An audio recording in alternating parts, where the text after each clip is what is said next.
তো আজকে তোমাদের কাছে একটা বিষয় শেয়ার করছি, সেটা হচ্ছে বাইসেপ এবং ট্রাইসেপ। কোনো আর্মসের কোনো ওয়ার্কআউট করার পরে একদম লাস্ট তোমরা 3 থেকে 4 সেট একটা ওয়ার্কআউট করতে পারো, তাহলে তোমাদের আর্মসের যে সাইজ, এই সাইজটা গ্রো হতে অনেক সাহায্য হবে। সো তোমরা দেখো,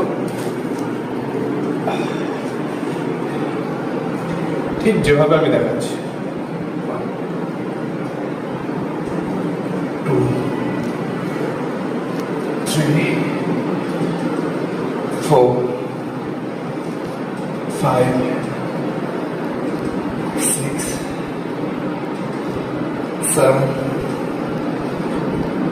8 9 10 11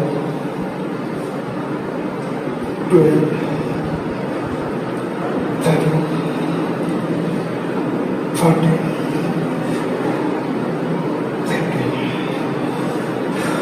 তো এই ওয়ার্কআউটটা যদি তোমরা আমাদের ওয়ার্কআউট শিডিউলে অ্যাড করতে পারো, তোমরা দেখবে যে বাইসেপ এবং ট্রাইসেপ মানে ওভারঅল আর্মসটা কতটা পরিমাণে পাম্প হতে পারে।